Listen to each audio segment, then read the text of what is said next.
Hello and welcome.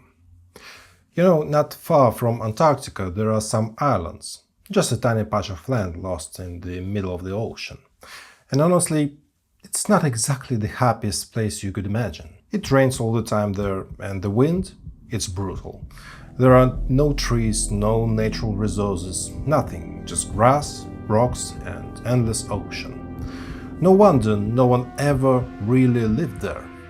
And the few people who did visit, they said it was one of the gloomiest, most depressing places they'd ever seen. And yet, somehow, these gloomy islands ended up being the cause of a real war. A proper one, with ships at sea, soldiers landing, and everything you could imagine. The funny part, it wasn't about oil or some big revolution.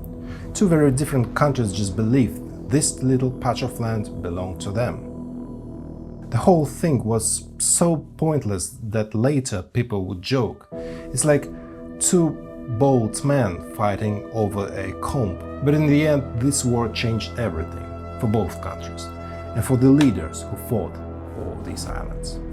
Not just in the way anyone expected. This is the story of how one dictatorship started a war that would destroy itself. And a story about how the fight for historical lands can lead to totally unexpected consequences. This is the story of the Falkland Islands.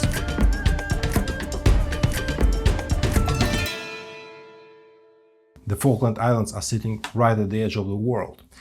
And would you believe it? Serious conflicts over them started centuries ago and still haven't fully stopped. It all goes way back to the 15th century, the age of exploration, when every European country wanted to grab more land, just in case.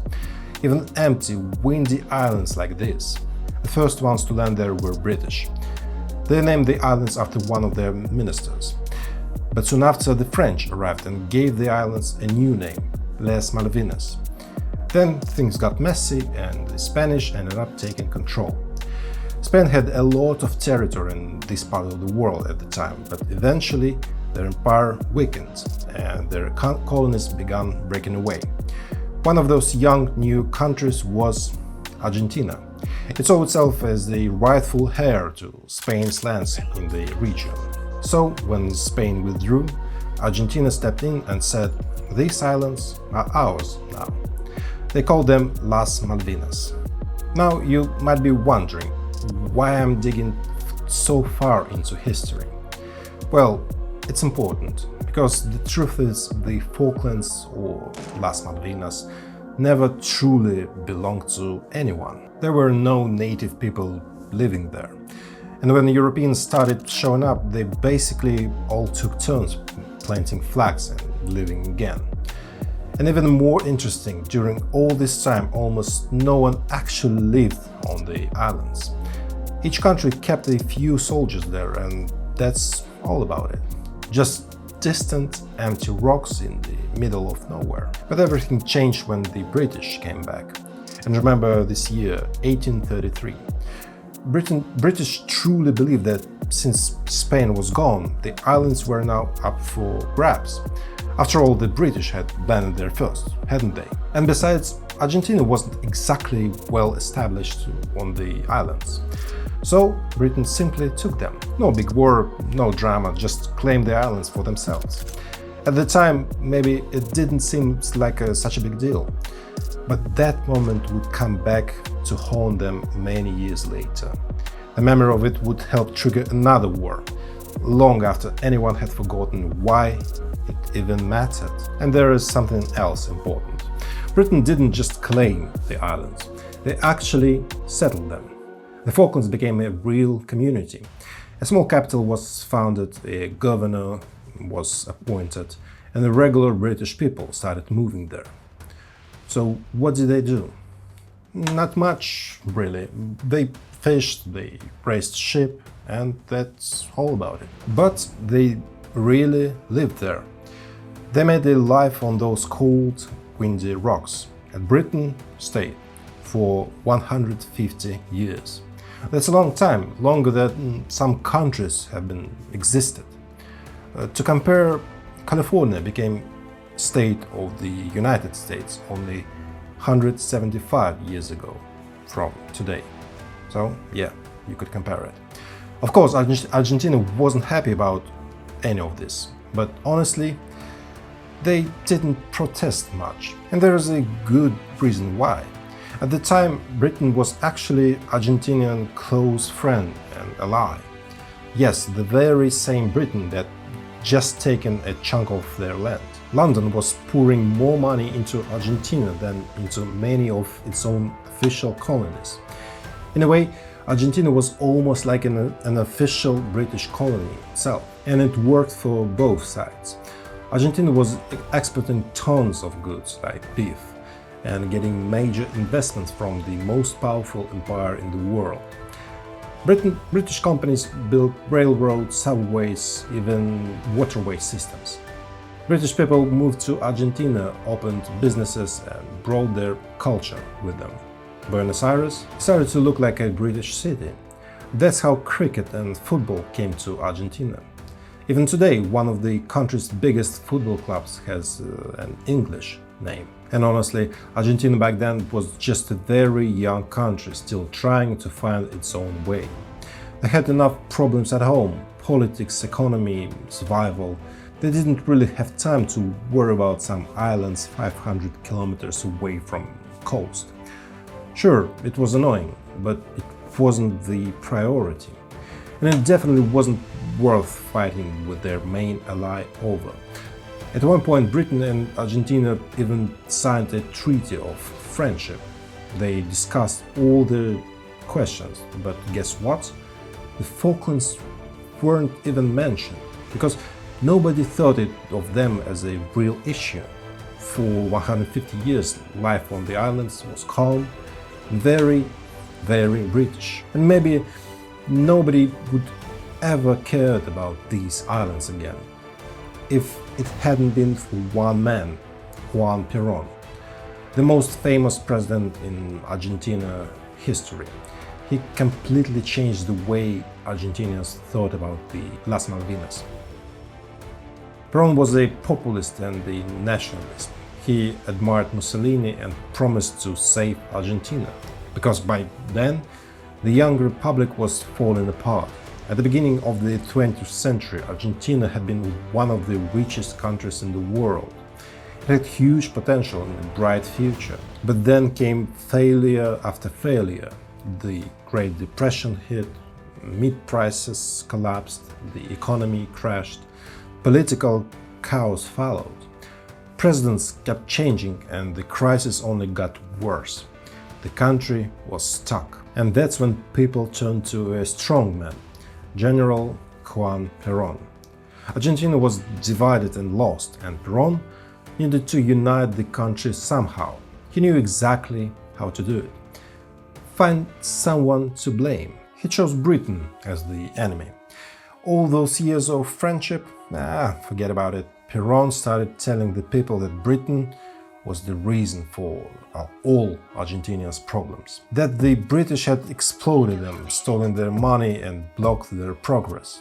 But even worse, Perón said, they had stolen something sacred, our land, Las Malvinas. He made the islands into a symbol, something holy that had been taken away from Argentina. And he promised, once they got the islands back, everything would get better. This idea that the land had been stolen and justice had been restored stuck deep inside the hearts of Argentinians. It grew over the years stronger and stronger. Bringing back the islands became part of national identity.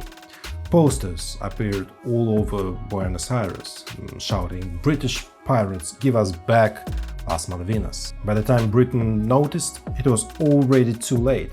The idea of Las Malvinas had taken root in Argentina's soul. Meanwhile, Britain wasn't even that interested anymore.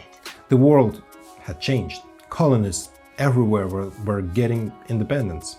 But the Falklands, what could Britain do with the few rocks on the other side of the planet? They couldn't really make the islands independent. There just weren't enough people or resources. They could have given them to Argentina. But there was a problem. The people living there, about 2,000 of them, were absolutely against it. Once, long ago, the islands had been empty, but Britain had settled them. And now these islanders were fully, proudly British. They drank British tea, listened to the BBC and the British governor. Even his official car was a red London cab. These people loved their gloomy, windy home, because their parents, grandparents, great-grandparents, generations had lived there. To them, Britain wasn't just a distant government, it was home. And they didn't even want to hear about Argentina, especially because by that time, Argentina wasn't just a country in trouble, it was a country in total crisis. Triple-digit inflation turned money into worthless paper. There were shootings, bombings, it looked more like civil war. And that's when the military took over. The military regime came to power promising order. They arrested, kidnapped and abused tens of thousands of people. Security forces shot civilians, threw prisoners from helicopters into the ocean. It was the darkest period in Argentina's history, what's now called the Dirty War. And the worse things got inside the country, the more people thought about Las Malvinas. Juan Perón was long gone, but the symbol he created, the dream of the islands, was stronger than ever. A whole generation had grown up believing that taking back the islands was a matter of national honor. Some even joked that three things united all Argentinians: Jesus, Maradona, and Las Malvinas. In the early 80s, a new face rose to the top of the regime: Leopoldo Galtieri, the perfect image of a Latin American general, tall, loud, loved a good drink. But Galtieri was a man of emotions, not plans. The real strategy came from the best friend and ally, Admiral Anaya. Anaya had an idea, and he convinced Galtieri to go for it. The plan was simple: give the people a victory, something to distract them from how bad things really were. Just a few years earlier, Argentina had hosted a World Cup to boost national pride. Now, Anaya suggested something even bigger: a small, victorious war. At first, believe it or not, they thought about attacking Chile. Yes, Chile. They hated Chile, even though it had a very similar dictatorship. But attacking Chile was risky. They could actually lose. And nearby, there was an easier target. Soon, Anaya pointed out it would be 150th anniversary of the British theft of the Malvinas. What's better moment to strike? If they just could take the islands back, the people would be overjoyed. Not because the islands had huge value, not because Argentina had ever really lived there, but because the islands had become a symbol. And to be fair, Argentina and Britain had tried to talk about it a few times. Negotiations had happened, but each time they hit the same wall. The 2,000 people living on the islands wanted nothing to do with Argentina. And honestly, can you blame them? Who in their right mind would ever want to join a dictatorship where people were thrown from helicopters? So Admiral Anaya started planning a secret military operation. It had a name: Operation Rosario. And honestly, it wasn't a bad plan at all. But before we talk about how it went, we need to understand what Britain looked like at that moment. Honestly, not great. The country was going through one of its worst crises in history. The economy was a mess. Unemployment was through the roof. Strikes were everywhere, and people were angry. Really angry. There wasn't much money left. Britain had to borrow from other countries, something that felt humiliating for a once great empire. In Northern Ireland there was a real fighting. Some people even thought Britain might fall apart completely. And leading the country, Margaret Thatcher, the first woman ever to become Prime Minister. Today we know her as the Iron Lady, but back then She was the most unpopular prime minister in British history. According to the latest polls, 57% of Brits were unhappy with her leadership. Thatcher desperately needed to fix the economy. She decided to slash government spending everywhere she could. One of the ideas? Cut the Navy budget. I mean, it kind of made a sense, because Britain no longer had an empire. Why spend a fortune on ships, especially when the real threat, the Soviet Union, was on land, not at sea? Among all these ships and vessels being cut, there was one small, forgettable patrol ship, HMS Endurance. It's on a real job, patrolling around the Falkland Islands. And now HMS Endurance was being called home. London decided it was no longer needed. Margaret Thatcher herself called it a military irrelevance. This decision would end up costing Britain dearly, because in Argentina people were paying close attention. And when they saw Britain recalling its only patrol ship in the South Atlantic, they saw it as a huge green light, a sign that Britain wouldn't fight for the islands. Admiral Ney was feeling confident. He built his whole invasion plan on three big assumptions. First, he planned to attack during the southern winter, when it would be freezing cold. By then, Endurance would already be gone. Second, Britain wouldn't fight back. They were weak, broke, and well, they had a woman as a prime minister. Some Argentinian generals honestly thought that mattered. Third, the world would support Argentina. Nobody liked colonialism anymore, right? And Argentina had a powerful friend, the United States. During the Cold War, the United States often supported any anti-communist government, no matter how brutal. And Argentina's dictatorship was very anti-communist. And it all seemed to fit perfectly. Honestly, if you look at it from their point of view, the plan wasn't stupid. If everything had gone the way Anaya expected, the future of Argentina and Britain might have looked completely different. But there was one tiny problem. Anaya was wrong about absolutely everything. And he would find out that very, very soon. March 1982. There were still a few months left before the planned invasion. And then something strange happened. Not on the Falklands, but on the other island, South Georgia. It's also a British territory, and Argentina also claimed it as their own. An Argentinian businessman named Constantino Davidov arrived there. He had a contract with the British to collect scrap metal from old whaling station. Sounds simple, right? But here's the weird part. He arrived on a military ship, and he didn't come alone. His crew included Argentinian soldiers, and nobody really knows for sure what their real goal was. But once they landed, they raised an Argentinian flag, sang patriotic songs, and for some reason, they killed and roasted a rare deer living on the island. Yeah, they roasted a deer. The British scientists living on South Georgia, basically researchers working in freezing conditions, noticed all of this. And, of course, they immediately radioed London. Honestly, this whole story is still confusing even today. Why the military ship? Why the soldiers? Why the deer? There are several theories, but what matters is this. By raising a flag and acting like they owned a place, the Argentinians technically crossed an international boundary. In other words, it was already an invasion. And doing something like that just months before a major planned operation is like tipping off a store before you rob it. Because the moment this happened, everything changed.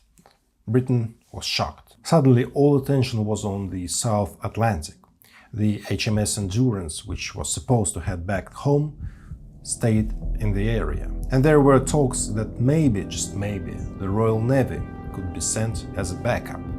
Argentina realized they had a problem. They couldn't wait anymore. If they delayed, Britain might protect islands and the whole plan would collapse.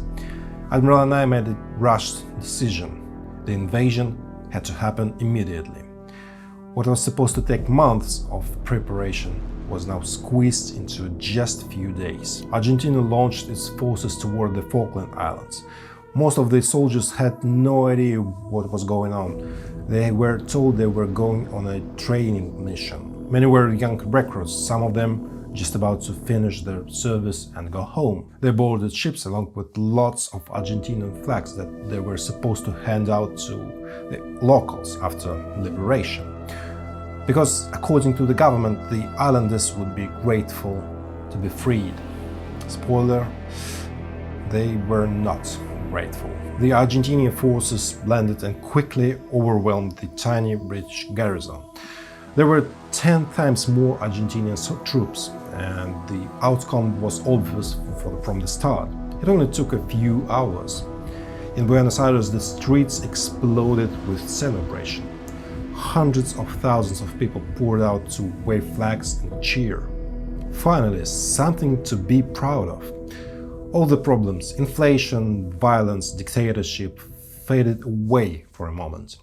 Leopoldo Galtieri became a national hero overnight. But the Argentinians had no idea what was coming next. First of all, the islanders didn't exactly greet the Argentinians with open arms. In fact, it was the complete opposite. Their patriotism only grew stronger. Simple farmers, mailmen, shopkeepers, they were ready to grab rifles and defend their home. One moment says it all. The British governor, Rex Hunt, met face-to-face with the Argentinian commander. And you know what he did? He refused to shake his hand. He looked him straight in the eye and said, "You have illegally landed on British territory. I order you to leave." And this, mind you, while he was surrounded by hundreds of armored Argentinian soldiers. Honestly, looking back now, it almost feels like a comedy.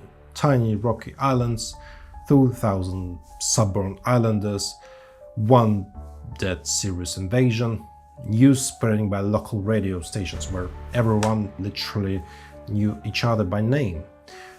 But the people of the Falklands were serious. They had no chance of winning on their own. They knew that. Still, they stood tall, heads high. They faced a foreign army with dignity. Eventually, Rex Hunt was forced to leave, but he didn't just walk away quietly. He drove himself to the airport in his official car, a red London taxi, proudly showing British flags on the car. No one really expected Britain to fight back. How could they? The country was falling apart economically. Margaret Thatcher had been in office for only 2.5 years and her approval ratings were terrible. A war against Argentina halfway across the world could finish her career completely. That was the last thing she needed. But then something incredible happened. Almost the entire country agreed. Britain had to answer. Even the ruthless British press, famous for tearing down politicians, stood behind Thatcher. Newspapers published a photo of the Falkland Islanders gathered together and splashed it across the front page with headline, "Our loyal subjects, we must defend them." Margaret Thatcher herself believed that Britain had no choice. If they didn't fight back, the world would see Britain as weak, finished. She made the decision to respond, and she staked everything on that choice, her career, maybe even the future of the country. And this was the second thing Admiral Anaya had completely miscalculated. Britain didn't just send a few ships, they sent a full tank force, 127 ships and 10,000 troops, a real armada. They had to sail almost 13,000 kilometers across the freezing South Atlantic. They had to bring everything with them: food, fuel, ammunition, helicopters, even the entire mobile hospitals. They even had to take civilian cruise ships and convert them into troop carriers because there weren't enough military ships ready. The British military promised they would be ready to sail 3 days, but the journey itself would take about 3 weeks. 3 long weeks. And during that time, there was still a small window to solve everything peacefully. Britain tried several times through different countries. Peru, the United States, even the Pope tried to negotiate. But by then, Argentina couldn't back down anymore. Millions at home were celebrating the return of historic lands. The government couldn't suddenly say, oops, sorry, the plans pull back. Backing down would have been political suicide. Meanwhile, the pressure on Argentina kept building. Nothing was going according to plan. Country after country turned their backs on Argentina dictatorship. Even Britain's traditional enemies, old colonies, communist countries, even Ireland, refused to support Argentina. At the United Nations, the only one country state on Argentina's side, Panama.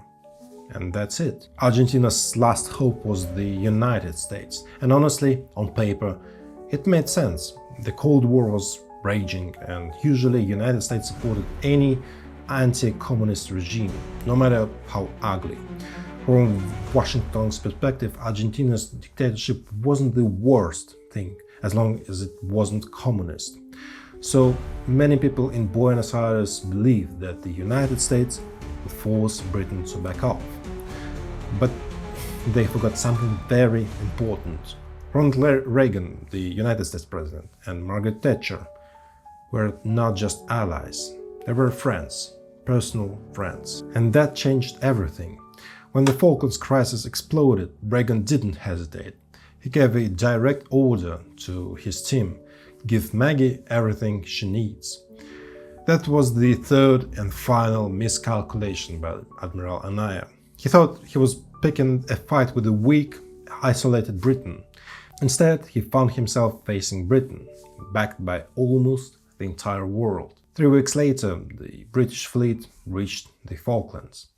No one had formally declared war, but it didn't matter anymore. The war had already begun. Submarines and fighter jets crashed brutally. Ships were sunk. Planes were shot down. People, young, scared soldiers on both sides, were dying. And soon, British troops landed on the rocky, freezing shores of the islands.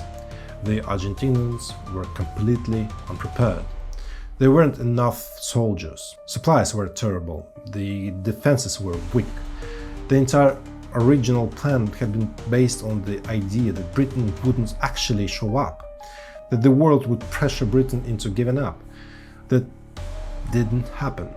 And now the Argentinian soldiers had to fight a real war against a real army, far better equipped and trained. The battle for Falklands was brutal. It was small compared to world wars, but for those few thousand soldiers on those tiny islands, it was life or death. Hundreds of people died in fears close-up fighting. But even then, when it all ended, the story still kept its strange, almost absurd tone.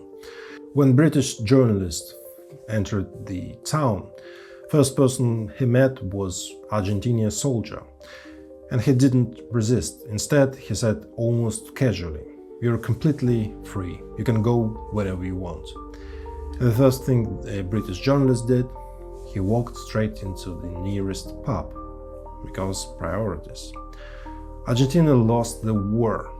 The soldiers surrendered, but for a little while they couldn't leave the islands. So for some time, British and Argentinian soldiers lived in the same small towns, walking the same streets. No more battles, just tired men from both sides realizing that none of them had really wanted this war to begin with. For Argentina, it was pure humiliation. At first, the regime had given the people something they hadn't had in years: pride. Finally, they could wave their flags and feel good about their country again. And for a few weeks it worked. People believed, they cheered in the streets, they felt united, but it was built on a lie. And when that lie collapsed, it collapsed hard. The defeat shattered the military dictatorship. Leopoldo Galtieri and Admiral Anaya were forced to resign. Soon after, the entire regime collapsed. Protests exploded across Argentina. The country had free elections for the first time in years. Thousands of trials began for the crimes committed during the dictatorship. The murders, the torture, the disappearances. Some of those trials are still going on even today. In the end, the war that Galtieri and Anaya started to stay in the power led directly to their fall, and it brought Argentina back to democracy. But Argentina wasn't the only country changed by the war. Britain changed too. At the darkest moment, when the country was paralyzed by strikes, when national pride was almost gone, the war gave people something to believe in again. For a while, they forgot about strikes, about political fights, about hopelessness. They remembered what it meant to stand together. Margaret Thatcher, once the most unpopular prime minister in history, became a national hero. She won the next election in a landslide. The war made her the Iron Lady, not just in name, but in the hearts of the people. With her new political strength, she started rebuilding Britain's economy and reshaping the country. It's crazy when you think about it. The Falklands War came out of nowhere. Britain didn't want it. Argentina didn't need it. And yet, it changed the destiny of both nations forever. Governor Rex Hunt returned to the Falklands. He was knighted for his role during the crisis. He kept driving around the islands in the beloved red London cab, waving proudly at the locals. And life on the islands, it went back to how it had always been. Cold winds, British tea, local radio announcements where everyone knew each other's names. Just like before. But maybe the story isn't over yet. Because something remained. A wound that never fully healed. The people of Argentina, the ones who grew up hearing about Las Malvinas, the ones who saw the war lost, they didn't forget. And deep down, they never gave up the dream. Today, Argentina has a new president, Javier Milei. Maybe you've seen him, the guy who dances like crazy after winning the election. He's not your typical politician. He has some, let's say, unusual ideas. And one of them, bringing back Las Malvinas. Milei has already proposed opening negotiations with Britain about returning the islands. London answered immediately and firmly, under no circumstances. To make it even clearer, Britain quickly sent their foreign minister to the Falklands just to show the world how serious they were. Now you might be thinking, come on, another war?